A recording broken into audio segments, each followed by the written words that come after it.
शास्त्र कहता है कि जिसके घर में संपदा की कमी हो, ऐसा आई भी रहा हो, सब पर उलझ गया हो, बहुत टेंशन चल रहा हो, तो गन्ने का रस, गन्नेदार जंत्र की का रस, गन्ने का रस तुलसी जी के क्यारे में हाथ में लेकर 7 बार अपने नाम और गोत्र बोलकर छोड़ दो। जिंदगी में 3 साल रकब करोड़पति बनकर कोई जाओगे। अगर शरीर में कंपायमान हो रहा है, शरीर में पहले से हो गया, तो सरसों का तेल 1 बोतल लेकर घर में जो शिवलिंग है, घर में जो शंकर का शिवलिंग है, उस शिवलिंग पर सरसों का तेल समर्पित करना, बेलपत्री चढ़ाकर। अगर एयरलाइंस की बीमारी भी है तो शंकर पर सरसों का तेल थाली में रख चना, तो मंदिर ले जा सकते, घर में चढ़ा, उसको बोतल में भर लो और बोतल में भरकर जिसको पैरालिसिस की बीमारी, उसकी मालिश 4-5 दिन अच्छी चक्र करवाए, 5 दिन बाद फोन कर जब रूपना की चलाती नहीं चल, उसको आराम लगाते नहीं। जिसको मिर्गी की बीमारी आती हो, फीत आते हो, तुम्हें से फेर ना जाता हो, फिर जाते हो, उसके लिए भी महाराज आज का दिन बहुत उत्तम कार्य। कोई पास में ज्यादा शिव जी का मंदिर हो, शंकर के मंदिर में जिसको फीत आते हो, उसको बिठाकर बेलपत्र चढ़ाकर पानी की लोटे में डाल ले, तो थोड़ा थोड़ा सा जल समर्पित करके, जल समर्पित कर वो पानी उस व्यक्ति को जिसको फीत आते हैं उसको वो बेलपत्र चबा चबा कर खिलाए और उस पानी को धीरे धीरे कर पिला दे मार। अगर आपने सही तरीके से करा, विश्वास है, फीत आना बंद है। जिनको ज्यादा रोग हो, बीमारी हो, तकलीफ हो, ऑक्सीजन लग रही है, इसके लिए भी ये लोग आप पानी उसमें दूध मिलाकर 5 बेलपत्र उसके नाम का पानी आप समर्पित कर सकते हैं। अगर मंदिर बंद मिले तो पीपल के पेड़ के नीचे आप चढ़ा सकते हैं। उससे 3 या 4 दिन में आराम लगना प्रारंभ हो जाएगा। निवेदन करूंगा, जिसकी किडनी गड़बड़ हो गई हो, इसका लीवर गड़बड़ हो गया हो, जिसको डायलिसिस चल रहा हो और छूट नहीं रहा हो, नदी के घाट पर, नदी के अलाप, सरोवर, कुआं, बावड़ी जो हो, उसके तट पर पीपल के पत्ते पर शहद डालकर और उसमें एक काली मिर्ची शंकर जी का नाम डालकर बोलकर उसमें चढ़ा दे। उसी पत्ते की काली मिर्ची थोड़ा सा शहद घाट पर डाल दे और उस पत्ते को घर पर लेकर आ। जिसको डॉक्टर ने कह दिया डायलिसिस होगा, पीपी लीवर गड़बड़ हो रहे हैं, जिस व्यक्ति को रोग है, बीमारी है, उसको वो पत्ते समेत जगा दें और फिर जाता 8 दिन 10 दिन बाद जांच करवाओ, आपको उसका फल प्राप्त होगा। पर विश्वास रखना। पत्रिका खोल दे है पंडित जी और कह देते हैं कि काल सर्प दोष है, पत्रिका खोल दे और कह देते हैं पितृ दोष है। उनसे मेरा निवेदन है, जिसकी पत्रिका में काल सर्प दोष है, पितृ दोष है, यदि काल सर्प दोष है और आप त्र्यंबकेश्वर जाकर पूजन नहीं करा सकते, काल सर्प दोष हो, एक तांबे के कलश में शक्कर भर लो, उस पे चांदी के 2 नाक नाकिन रख लो।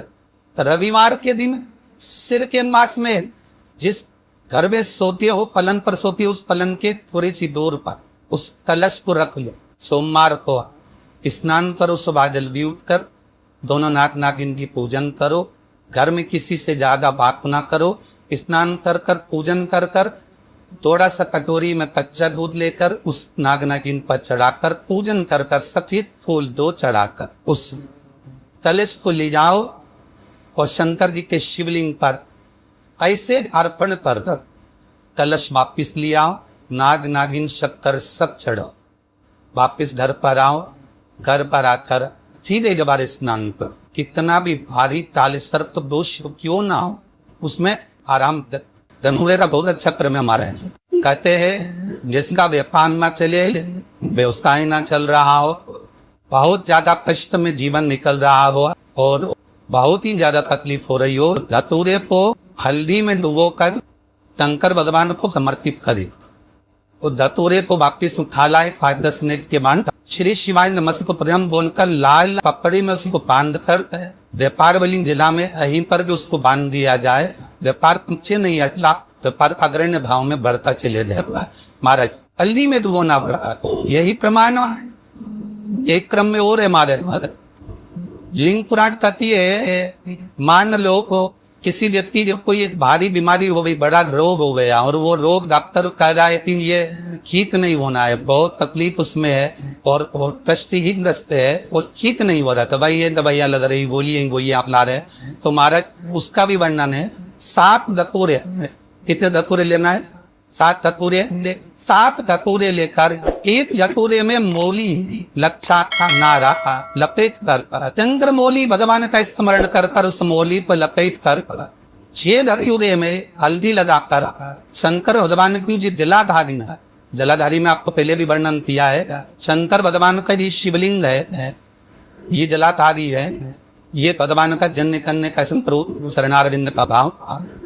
शिवलिंग जहाँ रखा हुआ है ये पार्वती जी का हस्त कमल, जो ये बोल भाग है पार्वती का हस्त कमल।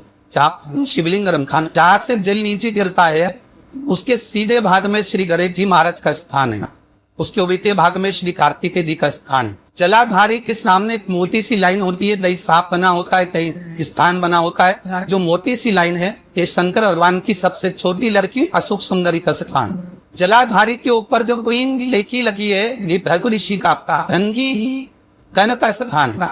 इसके ऊपर जो कलश है, कलश में जो पानी भरा जाता है वो पानी जो बूंद बूंद नीचे गिरता है ये शंकर भगवान की 5 लड़कियों का स्थान है। जया, शहरा, सामरीवारी, दोतली और देव, ये 5 लड़कियों का स्थान। तो शंकर भगवान का संपूर्ण परिवार शिवलिंग के सामने से जहाँ से जल चालू होता है गिरने के लिए नीचे की ओर जब जल जाता है उस स्थान पर भगवान शंकर के सारे बरों का स्थान। फिर जब जल बहकर सामने की ओर जाता है, जितनी दूर तक जल जाता है उतनी दूर तक भगवान शंकर के उस जल भाग को प्रेरित करने के लिए 33 कोटि देवताओं का स्थान है। इसलिए उस जल को हम लानते नहीं के क्योंकि मात्र 33 कोटि देवता विराजमान रहे हमारे। तो जो बीमारी डॉक्टर ने बता दी और बहुत बड़ा रोग हो गया और शरीर में नष्ट है, ठीक नहीं हो रहा, चाहे लीवर से जुड़ा हो, चाहे किडनी से जुड़ा हो, चाहे कैंसर से जुड़ा हो और मान शरीर में गांठ भी हो रही है और वो मिट्टी नहीं रही हो तो हमारा निवेदन है 7 धतूरे, एक धतूरे पर मोली लपेट कर वो शंकर जी के शिवलिंग के ऊपर चढ़ाने। 6 धतूरे उसमें से एक धतूरा भगवान श्री गणेश जी का स्थान, दूसरा धतूरा का श्री कार्तिकेय जी का स्थान, तीसरा धतूरा का अशोक सुंदरी का स्थान। मारा शंकर भगवान की जगदम्बा जी के हस्त कमल के ऊपर 5 एक धतूरा का जहाँ से जल नीचे की ओर लेकर जा रहा हूँ, पानी जिस जगह से नीचे गिर रहा था बिल्कुल वही पर एक गंगन चढ़ा देना है। वो धतूरे पर चढ़ाने के बाद वो धतूरा वापिस लेकर आना है।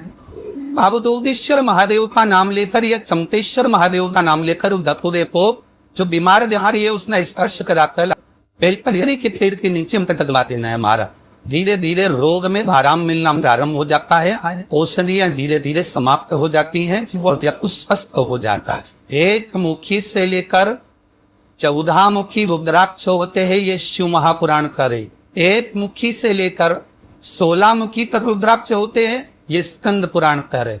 1 मुखी रुद्राक्ष लक्ष्मी की वृद्धि के लिए होता, 2 मुखी रुद्राक्ष बांधाओं को आणने के लिए होता, 3 मुखी रुद्राक्ष विद्या के लिए हो, विद्या प्राप्त। तो बच्चा पढ़ने में कमजोर होता है, इन मुख्य रुद्राक्ष का जल हिला देने पर उसकी बुद्धि विवेक प्रबल हो जाता है। 4 मुखी रुद्राक्ष खोई हुई संपदा को वापिस ले आता है, 5 मुखी रुद्राक्ष भी संपदा को लाने वाला। वही वस्तु घूम गई, चली गई कहीं पर नहीं मिल रही, बहुत प्रयास कर लिया, चावल की कटोरी में 4 मुखी रुद्राक्ष या 5 मुखी रुद्राक्ष को रख दीजिए, 3 दिन तक रखिए, वो वस्तु अगर घर में है तो हाथ में आ जाएगी, तुरंत मिल जाए। 4 और 5 6 मुखी रुद्राक्ष अटके हुए काम को सफल बनाता। 7 मुखी रुद्राक्ष अगर कोई भिखारी ठेला चलाने वाला भी 7 मुखी रुद्राक्ष को अपने गले में मंत्र का स्मरण कर 7 मुखी रुद्राक्ष का मंत्र है ओम हूं नमः। 7 मुखी रुद्राक्ष का मंत्र का स्मरण कर गले में लाल धागे में पहन लेता है। भिखारी भी अपने तत्व से छोड़ कर सुंदर धनवान बन जाता है। 7 मुखी रुद्राक्ष का फल। 8 मुखी रुद्राक्ष रोग मुक्ति के लिए होता। 9 मुखी रुद्राक्ष शास्त्र कहता है ये वंश की वृद्धि कराता। आजकल एक नया क्रम है STBB कराने। जब बच्चे नहीं होते तो अपन कई माताएं वो क्रम करती हैं, उनसे निवेदन है एक बार मौका जरूर करना। 9 मुखी रुद्राक्ष को दूध में डुबाकर रख देना और उस दूध को रात्रि को पी लेना, कम से कम 2-2.5 महीना करना, भारत गर्भ ठेरे। 9 मुखी रुद्राक्ष का दूध पति और पत्नी दोनों संतान की प्राप्ति के लिए 9 मुखी रुद्राक्ष प्रबल है। 10 मुखी रुद्राक्ष घुटने का दर्द, कमर का दर्द उसके लिए होता है। 11 मुखी रुद्राक्ष रोग मुक्ति के लिए होता है। 12 मुखी रुद्राक्ष ब्लड प्रेशर के लिए होता है। 13 मुखी रुद्राक्ष महाराज संपदा को बढ़ाने के लिए होता है। और 14 मुखी रुद्राक्ष वैभव के लिए हो।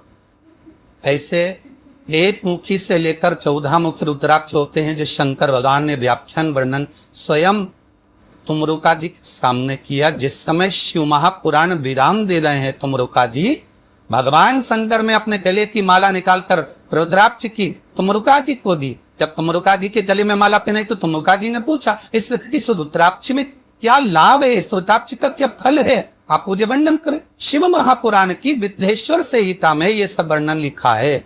और अगर आप कहें कि गुरु जी हमको मंत्र ही बताओ इसके, तो आप गीता प्रेस गोरखपुर की शिव महापुराण को लाओ और उसमें विद्येश्वर संहिता को निकालो और उस विद्येश्वर संहिता में रुद्राक्ष का एक एक मंत्र लिखा हुआ है 14 मुखी तक, कि कौन सा रुद्राक्ष का क्या मंत्र है, उसका कैसे नाम जपना है, कैसे स्मरण करो। श्री शिवाय नमस्तुभ्यम, सब बोलिए एक बार जमकर, श्री शिवाय नमस्तुभ्यम। टेक्निकली जरूर कर रहा है, ऐसी और वजह महाराज झूठ तो नहीं बोल रहा है। शास्त्रों की बातें हमारे जीवन में हमें सुख प्रदान करे, इसलिए इस भाव का आनंद करते हुए आज भी कथा को विराम देते हैं।